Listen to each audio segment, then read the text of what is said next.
Yo, welcome back to the Most Wanted BK podcast, the number one podcast known to man.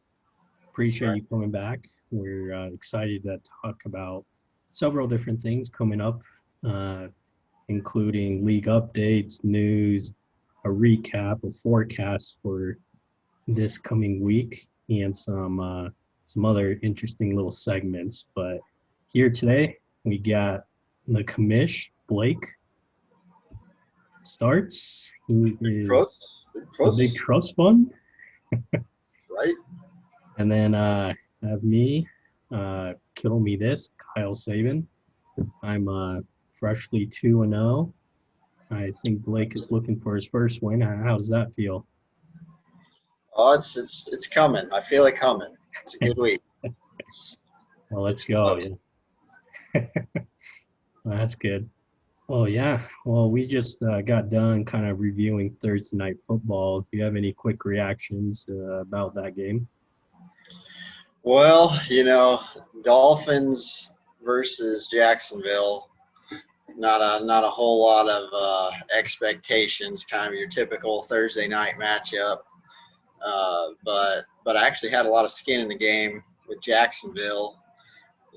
But they didn't really show up. They didn't look too good. Yeah.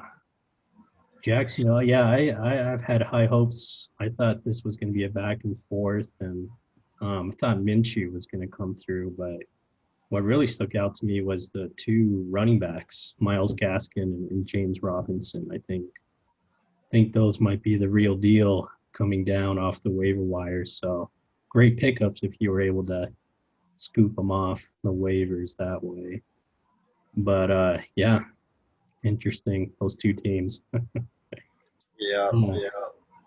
We won't know Jay's thoughts because he's off golfing, probably smoking stogies, playing a beer a hole, I'm sure. But hey, we didn't get invited. Yeah, maybe next time, We'll remember that. Exactly. We won't let them down.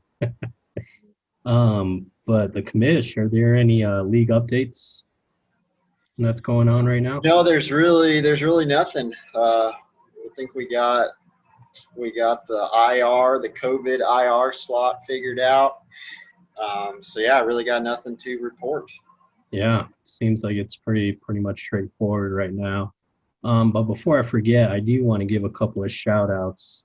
The big one this week is the commish again. He, believe, is making arrangements to come back to the mainland or the United States. He's currently in Hawaii. You want to expound upon that, or? Yeah, man, I'm sticking with my job. It's kind of a transfer type situation, but yeah, I'm coming back. I'm pretty excited. Hawaii, it was a cool little experiment vacation-ish kind of deal, and yeah, we're moving back. Oh, maybe 2-1-0. Maybe 2-1-0. We'll see. Yeah. That's awesome. Yeah, we'll be glad to have you back here, and we'll have to meet up, all of us, and see what we can do. Sure. But yeah, let's get into the league news. Are you listening? Damn.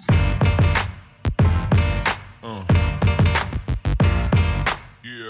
Man, there's a lot of things going on. I know last week, I believe I heard a stat, there was 7 ACL tears or MCLs, injuries, just unreal amounts. So this week, waiver wire's just been crazy, picking up people, replacements, and everything else. But coming off of that, so kind of the bigger names that are out there that have been officially declared out. So hopefully you can get them out of your lineups. George Kittle is one of them. Cam Akers, Michael Thomas, James White.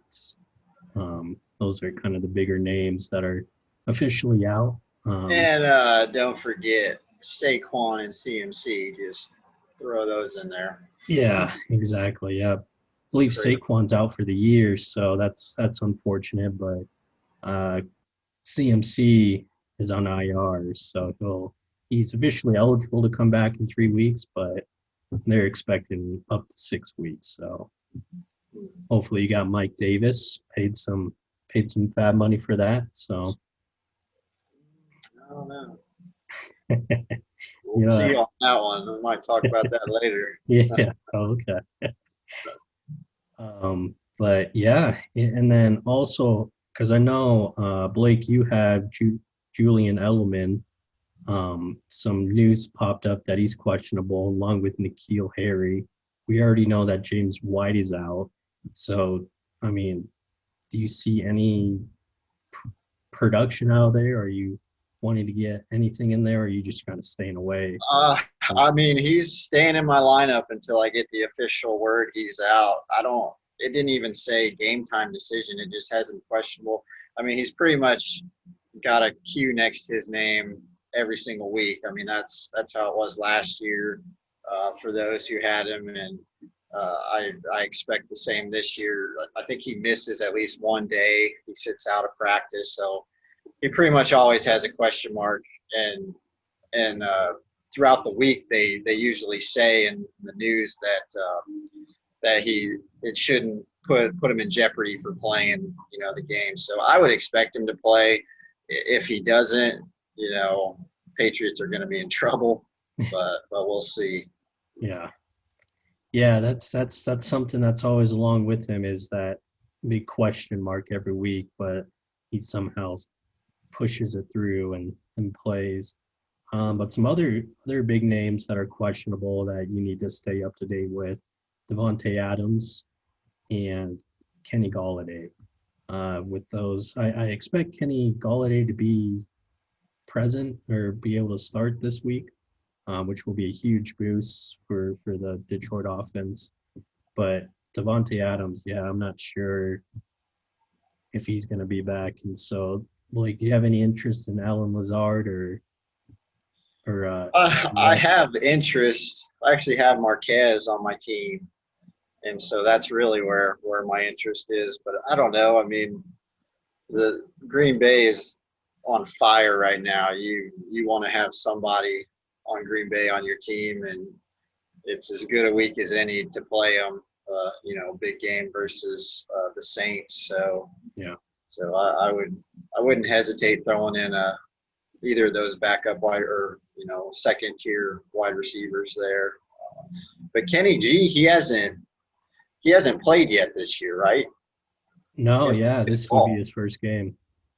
I read something that he's self-proclaimed that his hamstring isn't 100%.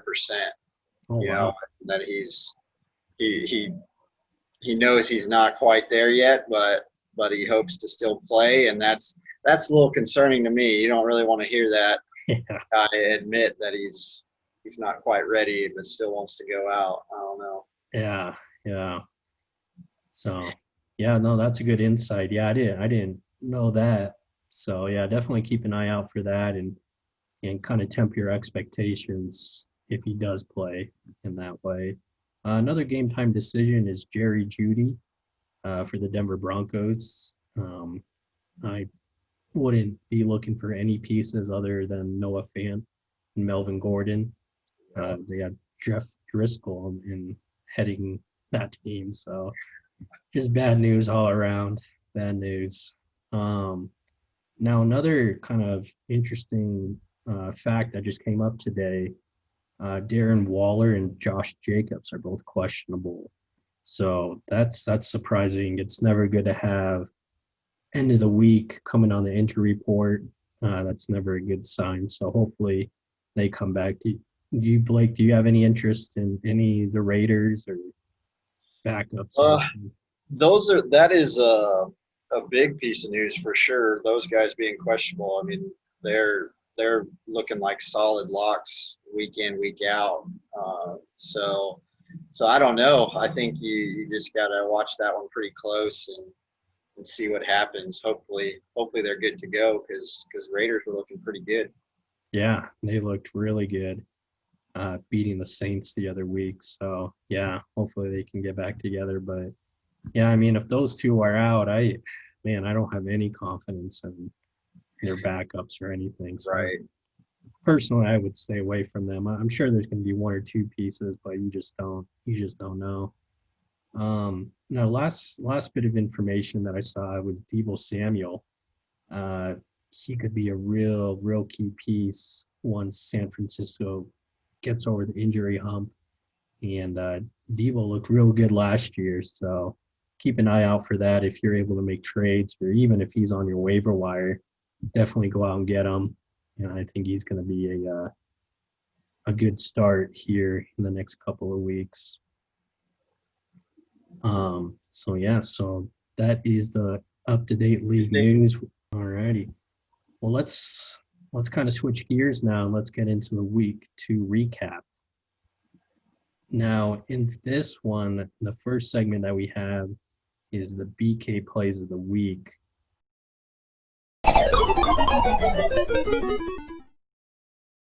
This one, BK's play of the week is kind of defined as people within our league that played or have people that in their lineup that shouldn't be there.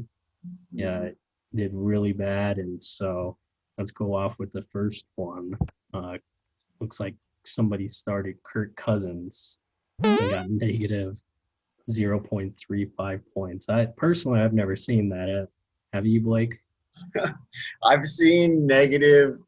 I think a couple years ago with Peyton Manning. No. It was maybe more than a couple years ago with the Broncos. He had like 3 interceptions. It was a very similar stat line to Kirk Cousins. Yeah, that is definitely a BK play of the week. So the next one is Anthony Miller. I'm the guy that played him. I thought it was a decent matchup.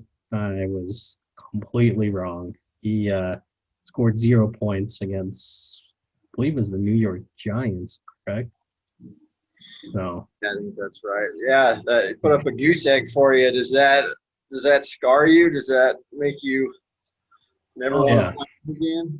That just solidified how much I dislike Mitch Trubisky. I'm done with Chicago. I'm done with them. And then the last BK play of the week is playing Rob Gronkowski. He also scored 0 points. So, yeah.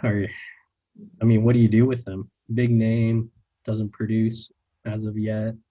What would you do with him, Blake?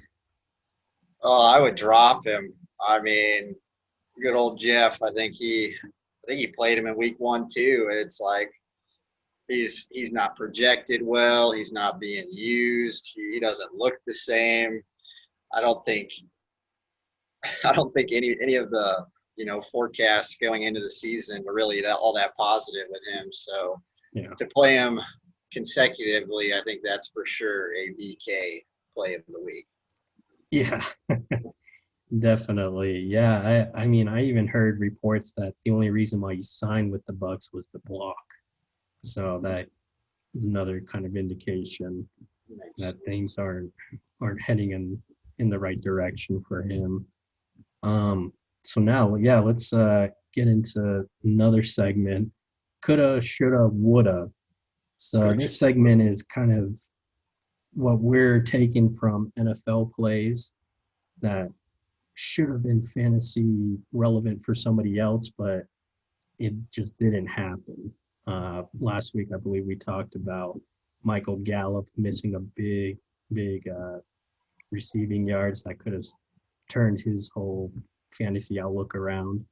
And this week, it's really any plays that could have made a big fantasy impact that just were not to be. Yeah, exactly. And for this one, kind of somebody who's taken a touchdown from someone. This happened on Thursday night. Jordan Howard snuck a TD His final stat lines was 3 rushing attempts, 1 yard, 1 touchdown. So that's, I mean, that's like the classic example of, hoping that your guy gets in and just gets snubbed. Yeah, and Fitzpatrick got 1 or 2 Yeah. rushing TDs too. And Gaskin looked great, and he marched him down the field. So I would say, Gaskin is the coulda, woulda, shoulda, even though it's technically in week 3 already. But yeah, he really did all the dirty work, and Howard and Fitzpatrick got the reward. Yeah. Yeah. It's so frustrating. And you see all these players doing so well and your points are climbing up, but yeah, Gaskin had a monster game this last Thursday if he would have been able to get one of those touchdowns. Alrighty, so switching gears, kind of going back into lessons learned from week 2. One of the things that came up with us is that as we're going through all these, again with Thursday night football, James Robinson, I mean, he meets the eye test. He just looks the part. He's getting the role, the volume. What are your thoughts there? Well, he is officially my RB1, so I am very happy. Yeah, he looks good, and he was active in the pass catching game too on Thursday, and I think a lot of that was because Minshew he looked kind of out of character. I don't know what was going on with him, but he was just dumping it off to James Robinson, and my points were just climbing, so I was happy with that. But when he runs, I mean, he's confident, he knows where he's going, and he's running people over. He looks good. Yeah, yeah. And I believe he was undrafted, right? He was was he 7th round? Something ridiculous like that. But yeah, he's looking the deal, and man, I wish I would have looked into him more, but yeah, he's gonna. Yeah, we talked about him, I think, on our first podcast too. It was like last minute news. So yeah. Hopefully you guys caught that. Exactly. We have tons of little tidbits, so hopefully stay tuned throughout the episodes. Next one that we came up with was Justin Herbert, the quarterback for the Los Angeles Chargers. He looked great. Unfortunate what happened to Tyrod Taylor and how that all happened, but I mean, he made the most of his opportunity. He just looks good. What do you think? Yeah, I remember watching the game and hearing the announcers. One of them said, he looks like he belongs at the QB spot for the LA Chargers, and I think that was well said. He was running the show and looked solid, and even he trucked a dude. Did you see that? Yeah. Yeah. He went running to the sideline, and the dude laid a hit on him, and he got hurt. Yeah, the tackler, the defensive player. Yeah. Yeah, and I'm hoping he keeps the job. It is very unfortunate for Tyrod. He kind of has some. Yeah. And it seems like he's had several freak kind of incidences, but I think for Keenan Allen, that's gonna, and Mike Williams, that's gonna be a positive for Herbert to come in there. Oh, exactly. Yeah. I completely agree. I think with him, it just adds so much more value in the backfield, the tight end, the receivers. So big plus for everyone there, and they have a solid defense. So I think they could make a quiet run throughout the league. So the next one, little lessons learned from week 2. Calvin Ridley, man, he's been on a tear. I believe he's 20 points above everyone else in the wide receiver category. Man, he looks good. And one concerning issue, another big name is Julio Jones in everything. So, Blake, do you think Ridley could potentially take over as the number 1 option there over Julio? Yeah, I mean, I think he already has, that drop that Julio had Yeah. that was pretty widely talked about. It was so uncharacteristic. That was could be a little foreshadowing. The torch might have already been passed. I think Calvin Ridley, people who got him, I don't know where his ADP was, but they might have just stole the number one wide receiver going into next year. We'll see. Yeah, yeah, exactly. And now Julio dealing with some, I believe, hamstring issues. So just kind of Yeah. dealing with all that. So yeah, Ridley looks to be in line to continue. Uh, so the next one that we've discussed was Darren Waller. We saw him, I believe it was Monday night. Man, he looked the part, and we're saying that he may have throughout these 2 weeks may have just solidified himself being in that top tier now of tight ends. Do you think he's in that discussion with Kelsey and Kittle now? Oh, for sure. And the way the Raiders play called and game plan to get him involved was impressive. I mean, you hear all the time people say, call plays for your best players, and even in other sports, it seems like people don't always do that. Coaches don't always do that for some reason, but Gruden knew that they could not guard. I mean, they had I don't know how many DBs try to guard, linebackers try to guard or defend Waller, but not a single one of them could do it, and he just ate them up. So I Yeah, think I think going forward, I mean that's as positive as anything. Just the fact that they're making sure to get him involved early and often. yeah, exactly. Yeah. And yeah, I mean, not only his performance on the field is great, but if you ever have the time to read up on it, on his comeback in his life, man, it's inspirational. So yeah, I can definitely see his production going forward and forward. So last lesson that we learned was Stephon Diggs.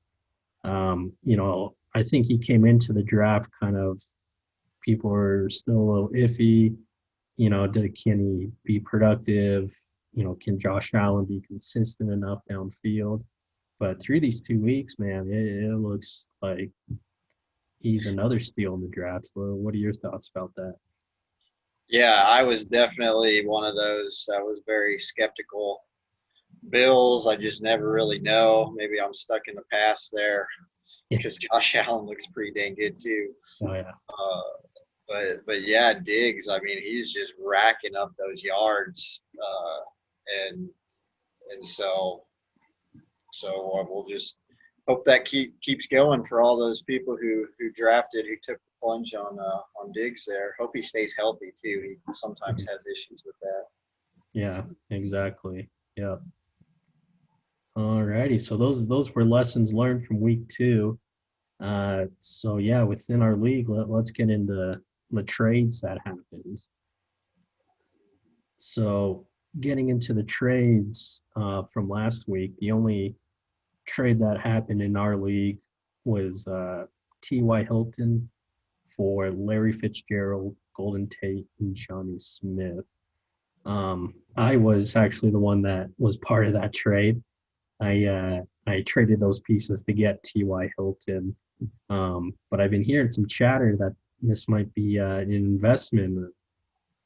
Is that what do you think? Oh yeah, I mean, he gave some nice little pieces away for Ty, who's kind of yet to prove himself this year with to have any kind of connection with Rivers. Yeah, Um, he's still got that big play potential and has been a top 5 receiver in the past. So he's capable. But man, he gave up some nice ones. Fitzgerald, I mean, you may not play him, but he's a good solid flex if you absolutely had to. Same with Golden Tate. I think Golden Tate's going to emerge as the best receiver in New York or for the Giants, in my opinion. That's what I think. And Johnny Smith, you know, he was coming off such a good game. I was a little surprised at that trade. You're invested for sure. Yeah. I remember putting it out there, and then I kind of forgot about it, and then it happens. Now I'm like, oh man. But I don't know. Yeah, I think it's pretty fair on both ends. You know, this week T.Y. Hilton got a message from his grandmother saying that doesn't recognize him. So we'll see if he comes out and balls out this week. That'll wake him up. And yeah, with Larry, Golden Tate, man, those were really good depth plays. They always have been consistent in past years, and kind of one of those bigger names, but kind of faded just due to age and everything else. And then yeah, Johnny Smith, I think he's going to be really involved into the Tennessee offense and everything. So yeah, like you said, yeah, I think it was an investment. Hopefully it pays off. But we'll see. Only time will tell, right? Right. Alrighty. So yeah, so that was the only trade that happened. I know that there are several different trade offers. So definitely get back to whatever those trade requests are, deny them, counter offer, do what you gotta do. And yeah, be exciting to see what kind of other trades will happen after this Sunday. So yeah, so let's get into the week 3 outlook. So getting into this, one of our segments that we're going to be adding into it is match of the week. This will happen within our league. A lot of times we kind of see who's projected closely to each other and kind of go from there. Or if there are some other factors into it as well, we'll kind of look at that. So yeah, so this will be the match of the week. And the one that we have is the Big Trust Fund versus the number one Cowboy fan. So Blake Starks versus Welch. Yes, I am honored to be featured this week, match of the week. I think it fits this week, me versus Welch, because we're both 0-2. I think I'm on the come up, looking pretty good this week. Welch had a terrible draft, but I think he's top 3 in points scored in our league, and so he's surprised. Yet he's still 0-2. He drew some tough matchups. So both of us being 0-2 with pretty decent teams, I think it's a good matchup of the week. We'll see. Yeah, definitely. And I know that you had James Robinson. So that was definitely a big boost for you. But you also had a interesting stat about this, kind of in past years when you're facing Welch. Yeah, I looked up our historical record lifetime. We've had this league for I think 5 years. So some players have switched in and out, but trying to keep track of all this historical data, I am 4-0, never lost against Welch. So I gotta keep that streak alive this week. Yes, sir. I know Welch is tilting right now, kind of figuring out what to do. Yeah. It'll be good because he has Julio Jones, who's questionable. I don't know if he's actually out yet.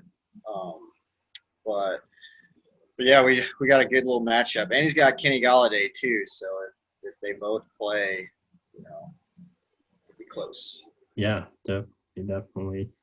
Yeah, that's definitely the matchup of the week with you two. So the next week 2 outlook segment that we're gonna do, it's gonna be kind of a quick wrap up. It's called Fool's Gold. We're just gonna run through some names real quick, and see who's fool's gold. We'll kind of go back and forth between these, and then yeah, we'll hopefully throw out some stats and be able to learn something. So the first fool's gold that for what we have is Leonard Fournette. Is that fool's gold for you, Blake? I think so. Um, I think the Buccaneers backfield is just it's just so unpredictable right now. And he, he's not typically a pass catcher. I think he had some receiving yards that really helped him have such a good week last week. And I don't think that's to be expected. I wasn't against a very good defense either last week, so I would temper my expectations there. Maybe keep him as a flex play if you can afford to do that. But I wouldn't be ready to throw him in as a RB1 or 2, not yet. Yeah, I agree. It's a wait and hold for me, and yeah, I want no part of that backfield. It's just who knows. So the next guy is Corey Davis. He's had some monster weeks, where week 1 was a monster week.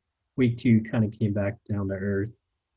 So in week 1 he had 7 receptions for 101 yards on 8 targets. And then in week 2, it dropped drastically to 3 receptions, 36 yards on 5 targets, but he did have a touchdown. Are you concerned at all? Is that fool's gold for you, for Corey Davis? For me, it is, man, and I don't know if it's, again, kind of my past history with the Titans, but I just can't trust. I just can't trust the receivers over there. I think Tannehill's balling out right now. I don't think it's gonna be much better than what it has been. And AJ Brown was out, I believe, that game too. Yeah. Double check that, but yeah, I don't know. I would if you got him, you're probably pretty stoked. But I would be looking to maybe quick trade him. Yeah, agreed there. So the next person that came up in this segment was Mo Alley Cox. He's the Colts tight end.